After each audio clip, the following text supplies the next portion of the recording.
Content warning. This episode of The Ninth Degree focuses on the Inside Number 9 episode To Have and To Hold, which includes some very dark and upsetting themes. Please consider this before listening, and feel free to skip the episode if you feel you might be affected. Welcome, dear listener, and thanks for joining us. I'm Yanto. And I'm Stephen. And this is a podcast all about the weird and wonderful world of the dark comedy anthology series, Inside Number 9. On each episode, we'll be diving into another one of Steve Pemberton and Reece Shearsmith's twisted tales, putting it under a lens and examining it to within an inch of its life.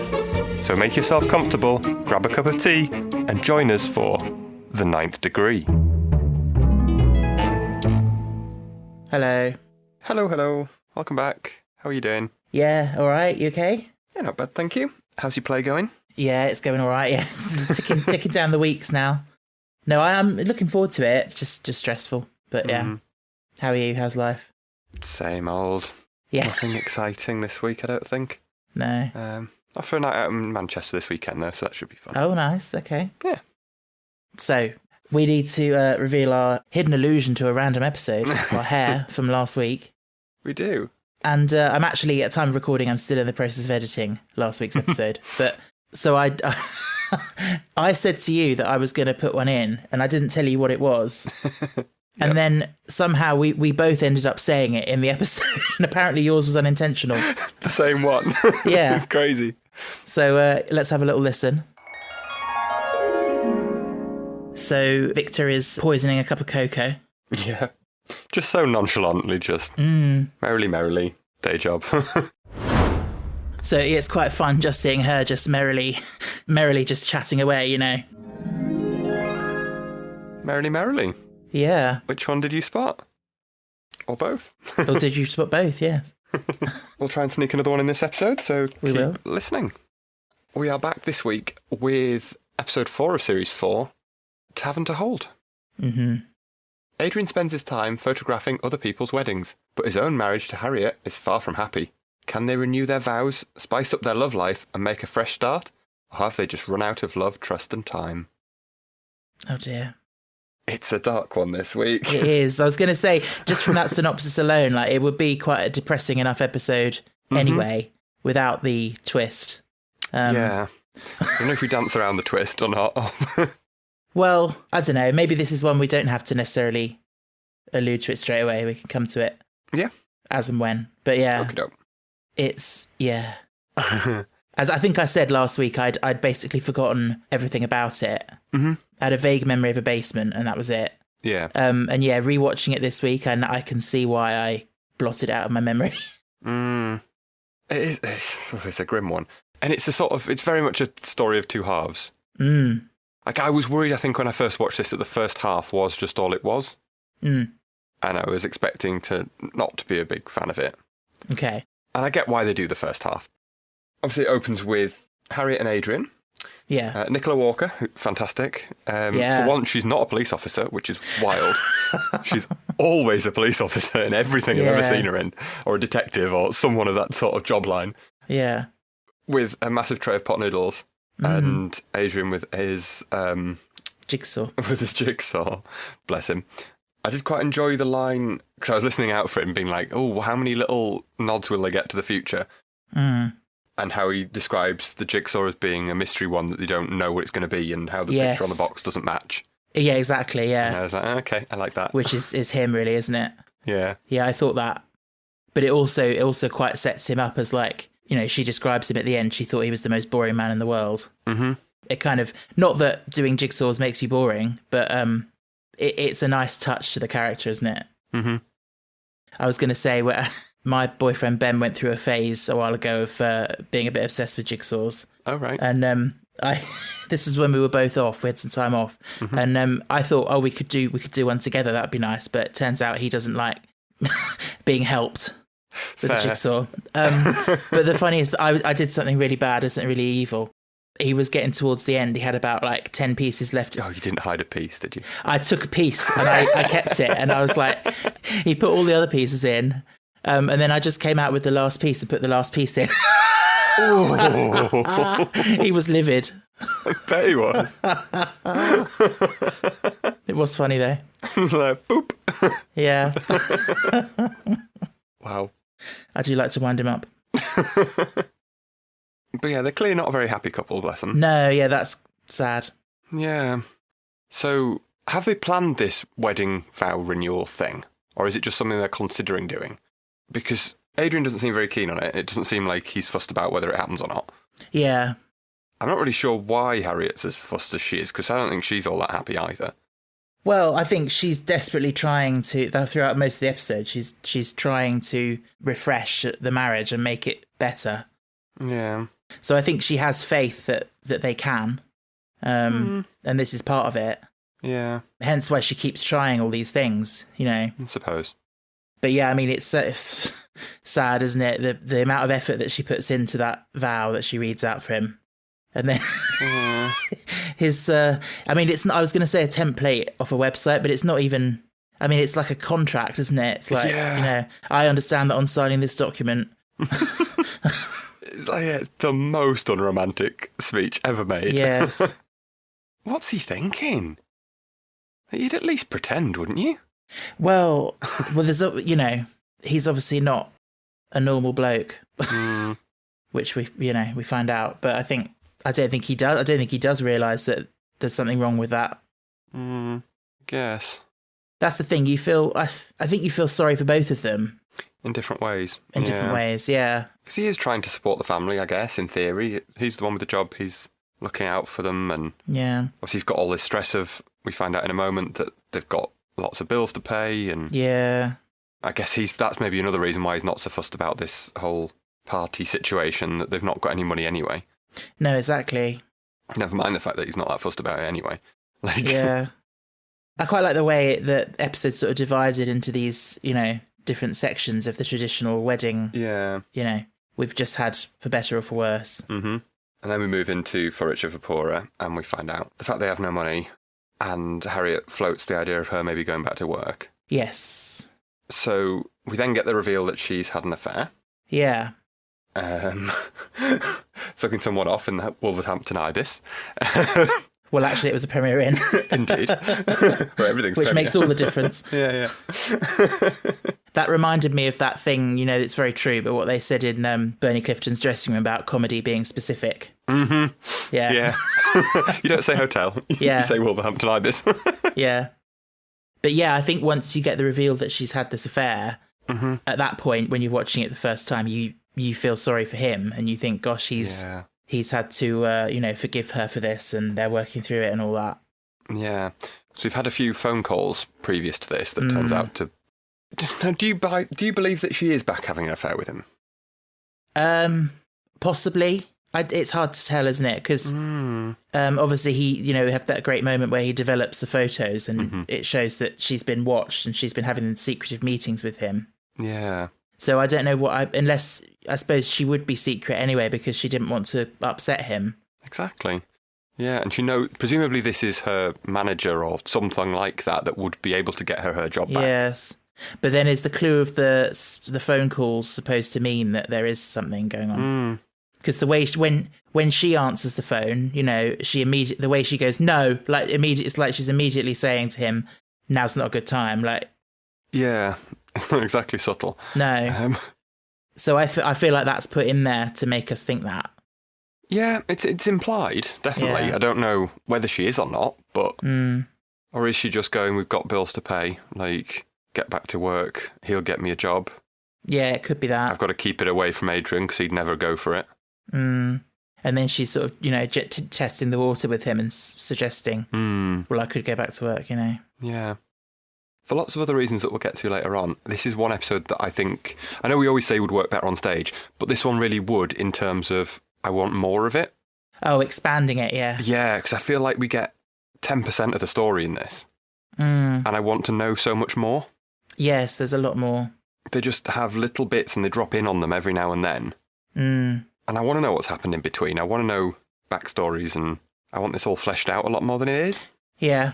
It's another episode that, I mean, they all are really, but, you know, one that's really deliberately written and every line is kind of important. 100%, yeah. You know, serves a purpose in some way. Yeah. Yes. I noted down the bit when she suggests moving and getting a smaller house. Mm-hmm. And he's so adamant, like, I'm not making you leave this house. And puts it on her. And obviously that takes on a different meaning later on. Yeah. But yeah, he seems to spend all his time in this dark room in the basement. With his pot noodles. Which we assume is because he's just focusing on his work and just... And they're just simple and easy. Yeah. I always found dark rooms a bit creepy. They always like to use them in horror films and stuff. Because obviously they're dark. But they're always somehow a little bit sinister to me. Yes. I know what you mean. Not helped by this either. Well, yeah. Then we get In Sickness and in Health. Yeah. I want to remove this from my memory. Oh, Oh, it's horrible. It's so horrible. it is. I watched it twice this evening and it's awful. I had to whiz through the second time because I couldn't watch it again. It is awkward. So uncomfortable. Yes. But they play it very well. Yeah. Oh, I bless her. So we've got Harriet in the worst nurse outfit we've ever seen Yes. as Nurse Honeypot. Yes. Oh, it's so uncomfortable. Yeah. For an appointment with Dick Shafter, Yes. Adrian's alias in this situation, Yes. trying to spice things up. Yeah. I just think it's really, she's trying so hard. She is. And he, is clearly not comfortable No. and not into it. Yeah, but you feel you feel sorry for her because she's trying everything. She's trying and she's sort of, putting herself out there. Yeah. But it is a very awkward scene. Oh, incredibly. And the dodgy angles of the sofa arm blocking things. And The very convenient angle, yeah. Yeah. I like the thing about, she's like, let's see what happens if we apply some oil. And he suddenly is all like, oh gosh, careful, it's going everywhere. It's going to stain. Yeah. Like, middle-aged problems. Like... She's really trying, bless her. Yes. I mean, she has some awful lines that I can't repeat. Well. Just because they'll make me ill. One just popped into my head. I think I know what you might be thinking of, but yeah. Her magic hands or whatever it is. Magic fingers, yeah. Magic fingers, yeah. Oh. To be fair, like there is one bit in this scene that made me absolutely howl with laughter, which is the bit when he says about, oh, it's just awkward, I can't think of anything to say. She says, you don't have to, it's not whose line is it anyway. Yeah. That was very funny. Well, yes, and we got on to the next. But like we often say this about these episodes, but the fact that what becomes such a dark episode can still have laugh out loud moments in it. Yeah. Is amazing. Yeah. There aren't as many in this one, but they are definitely there. Like that one, for example, I was just thinking of, yeah. Yeah. But yes, very awkward scene. And she's, as we know, she's been drinking. Well, you'd have to, wouldn't you? Yeah. To put that polyester on, you'd have had to have something. Yeah. I just think, Nicola Walker, as you said, amazing. But like the way she plays in that scene is just... conveying so much desperation with her eyes and exactly, yeah. And like you can see that she can see it's not going well, but she just keeps trying, and yeah. And then there's the awkward thing of both of them are thinking this isn't working, but neither of them can say anything. Like both of them are hating it in their heads, probably. Yeah. Anyway. Shall we move on from that? I think we should. Yeah. The doorbell rings. Yay. The doorbell rings. Oh my God. Here we go. Here we go. Reese turns up with his granddaughter. Yeah. I didn't know about this. I'm like, am I just thinking Reese is older than he is? But no, or is this girl a lot better? She's had a lot easier paper round. Yeah, I am joking, but I mean, obviously he's playing younger. Mm-hmm. And to be fair, he kind of gets away with it. Yeah, he's just got the shaggy wig, it'll do. Yeah. And the costume works for him. He kind of gets away with it. I think it was just a question of they probably would have cast a different actor, but there's no other role for him. Probably, yeah. And it's probably one of his shortest stints in an episode. Yeah. Yeah, she's 20 years younger than him. I've just Googled. Yeah, oh, she is. Yeah. Oh, wow.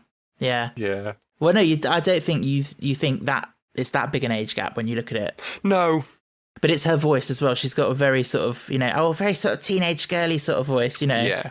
And yeah, it's a little bit funny. Yeah. They seem happy enough together, though. In Yeah, all yeah. 10 lines to get. Newlyweds. Yeah. Yeah, so they've come up to look at some proofs of their photos from their wedding. Mm-hmm. And Harriet's just obviously very upset and drunk and just makes things awkward. It don't go well. Like, what are they thinking? Oh, poor. Max and Hannah. Yeah. What have we walked into? How can we get out of this? Just got back from work. What are you, a nurse? Now I work in the morgue. Yeah.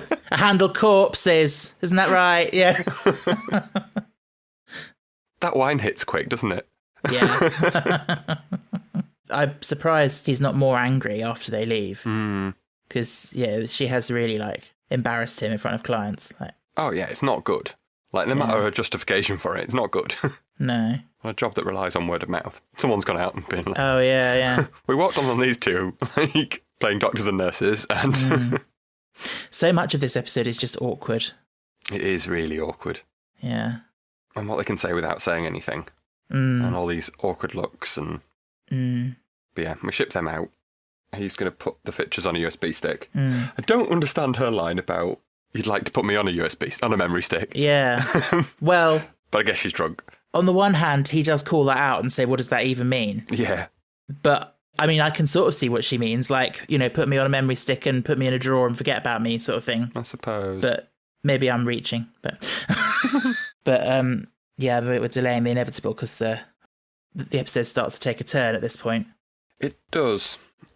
Oh, we missed the 2 grey pigeons. I enjoyed that. We wanted doves, we got pigeons. Oh, the doves. Yeah, the pigeons, yeah. And also wanted to question, do you reckon that he did plan this, them to interrupt? Oh, I hadn't thought of that. Or was it a genuine accident? I believed him when he said, I did. Yeah, I think. But then, you never know. But I think she's just so paranoid at this point that she probably will of course she's going to think he planned it.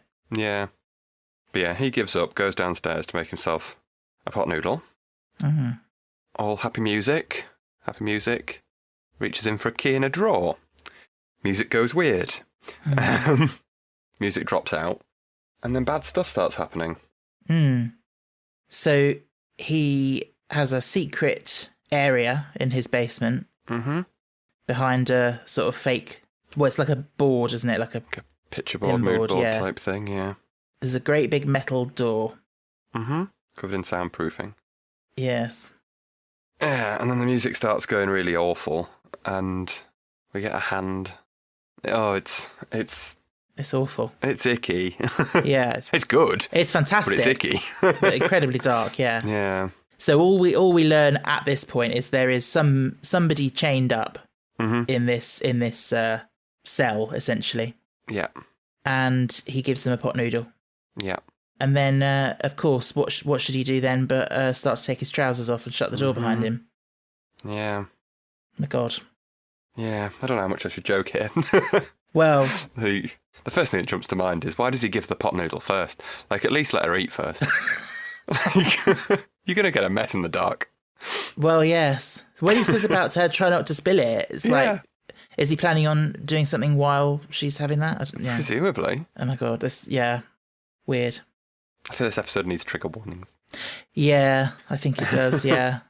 There's so much that we haven't even got to yet, but yeah. So moving on to Love and to Cherish, Adrian's birthday. Yeah, they seem quite happy at this point. Yeah. I don't know how much time has passed at this bit, because I feel like quite a bit of time must have gone by. Because she's got her job back. Yes. She gets him some presents for his birthday, so we've got a jigsaw puzzle, a pot noodle, because apparently he loves pot noodles as far as she knows, and a trip to Paris. So, presumably, I imagine she must have been back at work for quite a while, if she can justify a trip to Paris. If she's booked this secretly as well, yeah. She knows what their money troubles are, and so she's got a job. Presumably, they must be getting a bit okay. Yeah, exactly. For her to be able to think that they can justify a holiday. Yeah, exactly. I don't know if this wedding vow renewal's already happened. Maybe it has. But she decides they're going to have a holiday for the first time in 9 years. As we find out at that point, that's 9 years is when he redid his... When he built his the dark room, yeah. Which we can presume... Oh, no, we get confirmed later, but is how long he's had this person trapped as well. Yeah. And actually, when I was watching it making notes, I wrote a question in the previous scene, and then actually it got answered at this moment. I forgot that he'd built it and redone it himself. Yeah. So I was like, how does she not know that there's this secret room in the basement? Well, but yeah, so this is where it starts to crumble a little bit for me towards the end. Okay. So, like, he's built this basement, yes, fine. However, it wasn't there when they moved in. So when they looked around this house, presumably they'll have looked around the basement. She'll have seen there's a lot more space than there is now. Yeah. Like, why did you box off this area? That's true. Unless it happened to be, I don't know, covered up with stuff. But yeah. You'd think the estate agent would move that stuff around to show off how much space there was down there. Yeah. I suppose it's just that since he made it into his dark room, he's quite private about it and doesn't like her going down there. So maybe she doesn't go down there enough to really sort of question. He might have come up with something and said exactly, there was a leak or there was mould or whatever. He's blocked it off. But it is quite unbelievable that she could have lived for 9 years and not found out what's going on. You'd think. But maybe not. I mean, he has got a bathroom down there, so there's plumbing and stuff, so presumably all he has to do is bring her water and pot noodles. Yes. So when he asks, you won't be able to get time off, and she says, oh, I already did. I had to ask who. And at that point, she, strokes her mouth. Oh. In a sort of... So I'm like, are they having an affair? Has she had to have sex with him to get the time off? Possibly. Like, the way she sort of fingers her lip. Okay. Implies things. Yeah, I could see that. To me. So yeah, I think she's full on having an affair again at this point. I also think she left a slight pause before run it past him. Like she said, I had to... Yeah, exactly. Run it past, as if she was going to say I had to suck him off or whatever. So yeah, we went back to the Premier Inn. Yeah. But no, I fully think she's having an affair again at this point. Yeah. Maybe that's why she seems a bit happier as well. Yeah. Yeah, Adrian no longer has my sympathy, so... No, good. We don't care about him. No. But yeah, so he's a bit anxious about the idea of going away, and wants to know when this is going to happen. And she drops it on him that it's today, this afternoon. Yeah, a couple of hours. Yeah, pack a bag. I can't think of anything worse as waking up on your birthday, getting told, oh, you're going away this afternoon for a week. Oh my God, what? Oh, I like that idea. Do you? Yeah, that'd be great. Oh no, I can't do spontaneity like that. I didn't have to book the holiday. I didn't have to plan anything. Brilliant. I like to know what I'm doing. I don't like things sprung on me. Fair. But yeah, we can understand why he doesn't like things being sprung. Well, exactly. The panic starts to set in. What the hell's he going to do?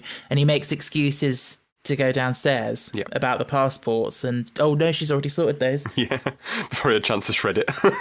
Yes. Yeah, so he starts fumbling for keys and wondering what he's going to do. It gets very tense. It is, yeah. It is a great moment, this. They build the tension very well here. Yeah. And then he comes to the conclusion that all he can do is have an injury. That means they can't leave. Yeah. So he decides to throw himself down the stairs. Mm-hmm. Now, I guess if you're, holding someone hostage for years... you're not probably in the right frame of mind when all this is going down. No. But the logical part of my brain goes, well, how's it any better to potentially ending up in hospital for 3 weeks? Yeah. How's that helping anyone? That's just... No, that doesn't make sense. You're risking just as much of a problem as you already have. But I think, like you said, and also the stress of it all and everything, he's probably, he's desperate and he's trying to think, God, what can I do so we don't have to go on holiday? Yeah. But no, it doesn't make sense really, does it? No. I don't really think it's...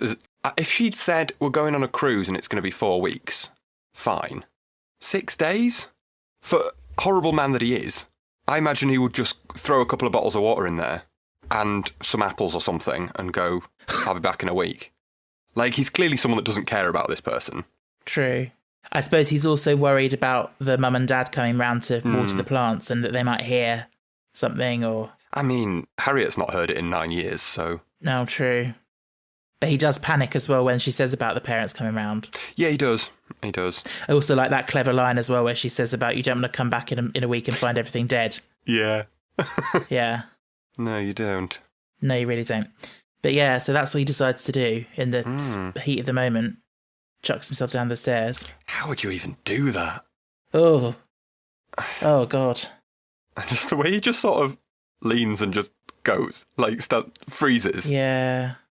Yeah. I don't know how you can wrap your head around doing that. Mm. Knowing that you've got to injure yourself so you can't try Protect and yourself. mitigate it. Yeah. I love the fact that he's checked out that they have travel insurance before he does this. Yeah. So we've not lost a load of money. Because what would he have done if she'd said, no, I haven't got it?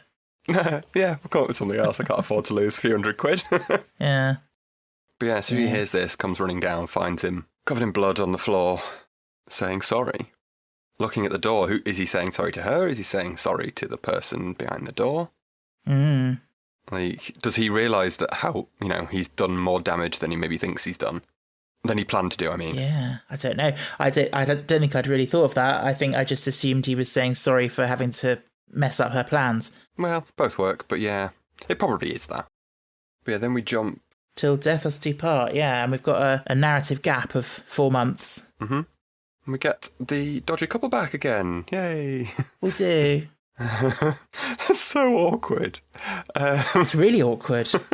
Because obviously, she tells Harriet tells them that Adrian's died. Mm-hmm. And they're like, oh, I'm so sorry, that's so bad. But they're also a bit like, they don't really care. Can we have your house? It's the way they say to her, oh, don't feel you have to on our account. We're very happy for you to stay as long as you like. Yeah. It's like the fucking cheek. Cheek of it, yeah. Yeah. Take your time, he says. Wow. Yeah. Like, the balls to be able to say that. My God. And the fact they've got this bottle of champagne, and it's like, it'd be weird to take it back, but it also is weird to leave a bottle of champagne for your husband dying. Like, what do we do here? Yeah, that's very awkward. And obviously one they had left over from their wedding. Yeah. So you've got, obviously, Harriet here is finishing a jigsaw that she then rips to bits and puts back in the box. I imagine there's some poor runner probably that's just been given the odd job of, make this jigsaw. Someone's probably spent several days employed at the BBC making a jigsaw. Yeah. Just for that scene to rip it to bits. Yeah, that's a good point. I hadn't thought of that, but yeah. What have you been doing today, Gary, at work? Well, I was making this jigsaw of the Flying Scotsman. Yeah, unless they got Nicola Walker to do it, to just get in character and be in the moment, yeah.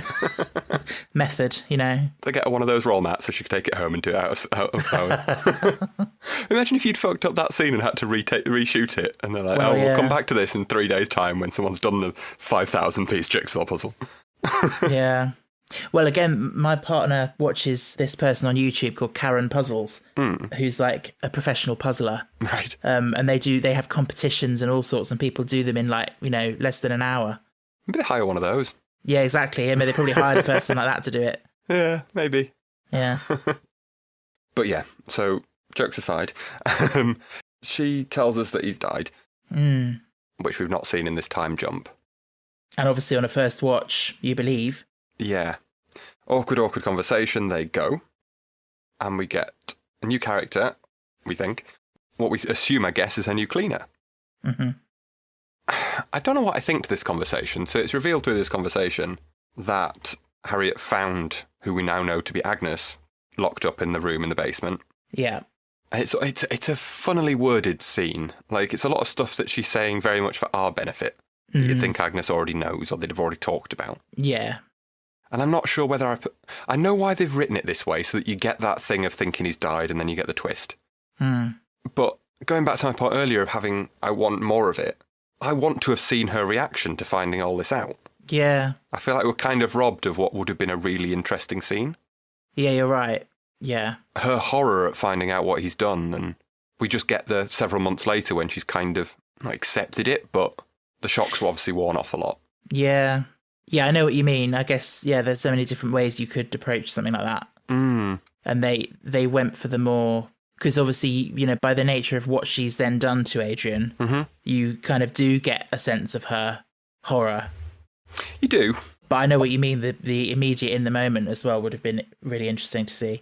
Yeah, and when it all clicked for her why he's been like he's been and all these sorts of stuff, and just her world shattering around her would have been, as sadistic as it sounds, really interesting to see. Because why does she lock him up? Why does she not turn him over to the police, for example? Well, yeah, so this is another bit that I don't quite get. So he's just going to now disappear? Yeah. What about his friends, his family? Her family wondering where her husband's gone. Well, I mean, she's telling them that, I guess she's told everyone that he's died, but then they would... There'd have been a funeral, surely? You'd think, I don't know. I mean, obviously, maybe she just said that in the moment to them to make them go away. Possibly, yeah. But presumably she just had to have said he's left me. Yeah, maybe he's just disappeared and, yeah. But what about everyone else that would need to know where he is? Like, his friends and stuff, like... Well, as far as she's concerned, stuff them. I suppose. I know what you mean. I think it shows an imbalance in her as well, that she gives him a taste of his own medicine, as it were. Yeah, oh yeah. Rather than doing the sensible thing and just turning him over to the police. It was probably one of those in-the-moment things. She thought, what the hell have you done? Throw you in this cupboard and I'll think about it. And by that point, it's too late to call the police because you've already committed a crime yourself by imprisoning him. And yeah. She's probably already dug her grave before she cooled down, I guess. I guess he can't have been that badly injured if he was okay to not have to go to hospital and stuff. Yeah, I'm assuming he lost consciousness and then she just chained him up. I want to know how, though, she found out about this woman. Yeah. Like, she'd been down that basement plenty of times. What made her suddenly find it? Unless, obviously, the soundproofing isn't great, and she just screamed. She'd heard the bang, she'd worked out that he'd fallen from what she could hear inside. Yeah. Maybe she just kept quiet whenever he was in the room and talking. Yeah. Knowing that she'd, get the shit beaten out of her if she didn't. Yeah. Maybe? I don't know. But, should we talk a bit about... So Agnes is 4 months later and she's there in the house cleaning. Mm-hmm. So is the idea that she's been there for 4 months cleaning? Or... How do you mean? Well, I mean, she's been living with Harriet. Oh, that she stayed living there afterwards. Yeah, I figured that, yeah. And this is some sort of trauma thing that she's trying to sort of give herself some closure or something. I guess. I don't know. I guess her life's probably sort of... She doesn't have a life to go back to after 9 years. No, she wouldn't, yeah. So, yeah, I guess she's just taken in the kindness of... Yeah. Presumably what Harriet's offered her. Of, stay as long as you want, I'll look after you. Yeah. But the fact that she's essentially working as a cleaner, when she really doesn't need to be doing that. Which Harriet does say. Yeah, she does, and that's what I mean. I'm wondering, is it some sort of her way of coping? Trying to sort of clean the trauma away or something. Yeah. Maybe also it's 4 months. Maybe she just doesn't know what to do, and she's just trying to be useful. Yeah. Like. True. She's probably terrified of the outside world. Oh yeah. As well. God.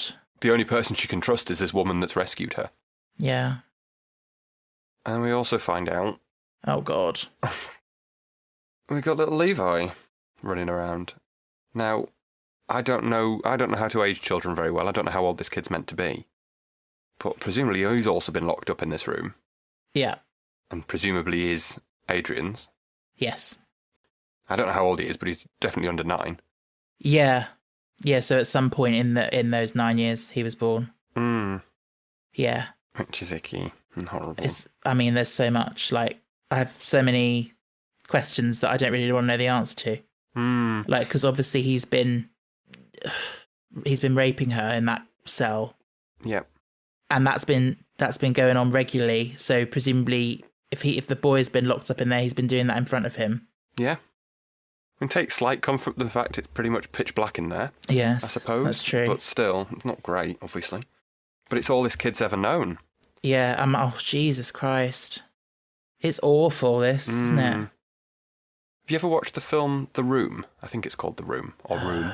And it's a similar sort of concept. Right. Where someone's been taken and she's had a baby with the person that's kidnapped her. And it sort of follows the kid. And it's all, in a weird way, it's almost heartwarming. Like, right. This kid only knows this room. And, like, all he has is this room and a skylight. And, like, he sees the skylight as, like, the same as the TV they've got, and how the TV is... The mum tells him it's different planets and things. And right. It's weirdly heartwarming. It's similar sort of concept. I recommend it. Was very good. Dark, but very good. Yeah, you just can't fathom it, can you? No. What's happened to make him do this? Well, yeah. That's another thing, that if this was a film, you'd have a flashback and you'd find out why he decide why he to did do it. This? Because she was just a cleaner at their house. Like, it wasn't Well, ostensibly that's all we know it was. Like, maybe they'd been having an affair. Maybe she was going to tell the wife. So he hit her and knocked her out. And I don't know, like, how long he'd been planning this, because presumably he had to build this cell. Yeah, I think he really is. He obviously is a monster, and he's just one of those incredibly, incredibly screwed up people that, there would be a Netflix documentary about. Yeah.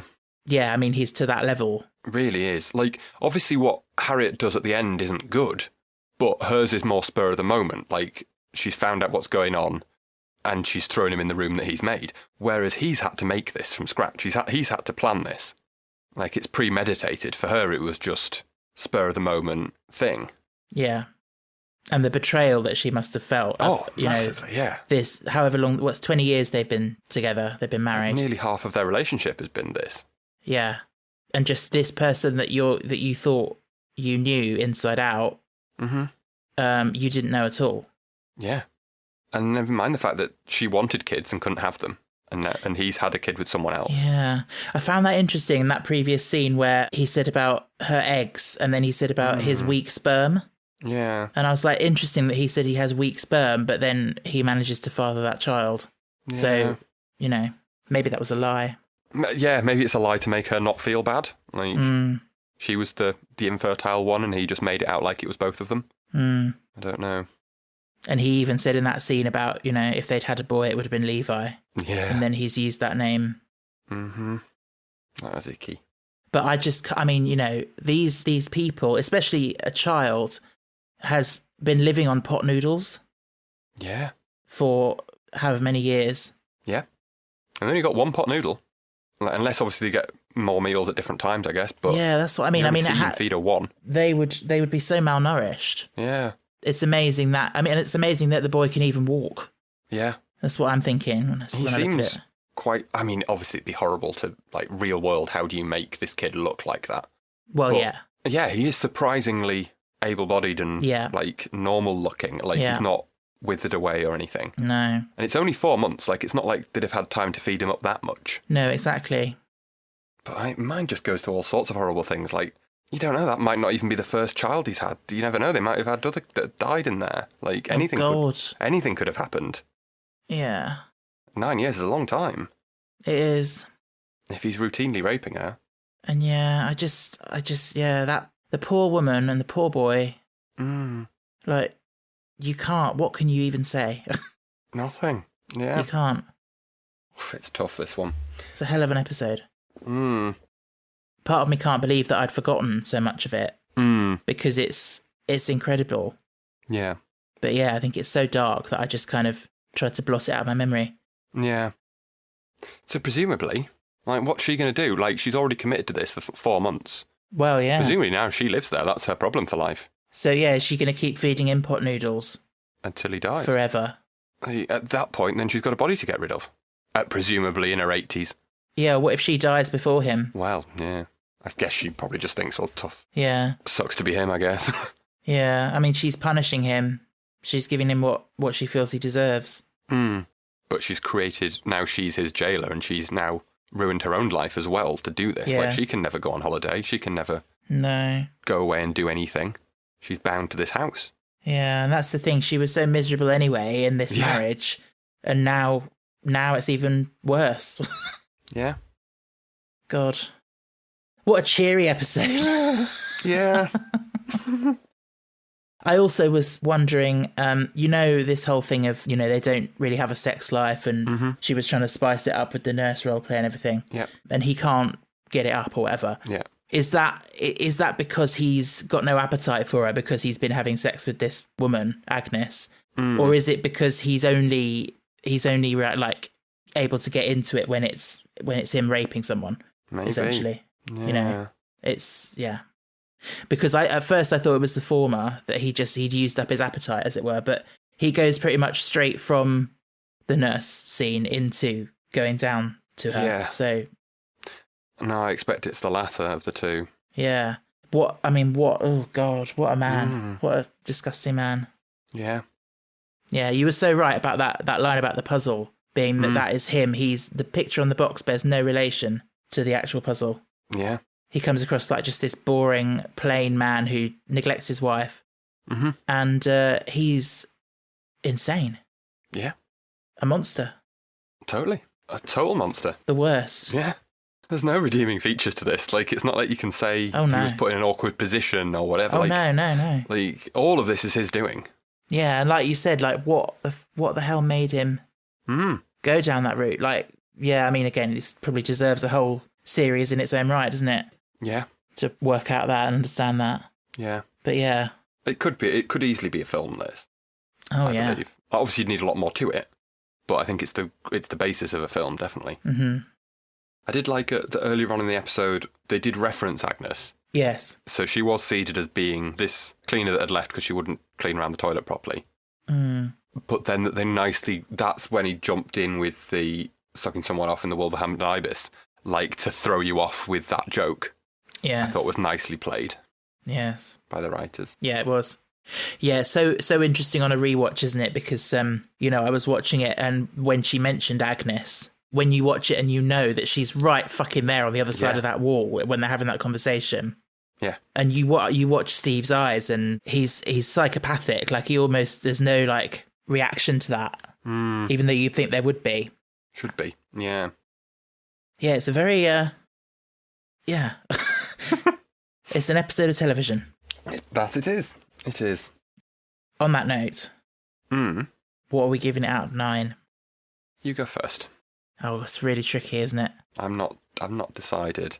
Yeah, I'm not quite decided, because I think it's fantastic. Mm-hmm. I like the premise. I think it's a really good premise. I mean, it's awful, but it's a really good premise. But I think they could have done it a lot better. Do you think? There's so much missing that I really want to see and feel that we were cheated of. Right. Yeah, I feel like it should have been it's a film where we've just gotten an episode out of it. And there's that much. Imagine if you'd got a film and then they'd made an episode of it. Yeah. They'd cut that much of it out that it has barely any of the actual story there. I mean, I get that it's, you're meant to infer things and all that kind of stuff, but some of these things I feel you do need.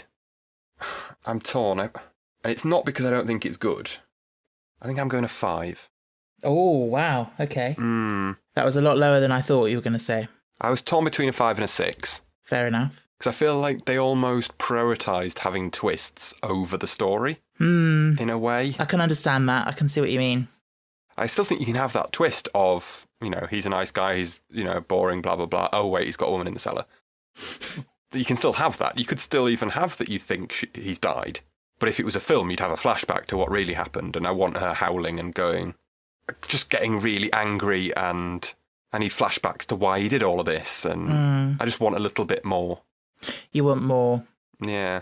Which in a way is a good thing. It is, yeah. But see, I guess they would say that, leaving the gaps allows you to come up with your own ideas of what you think, which is something.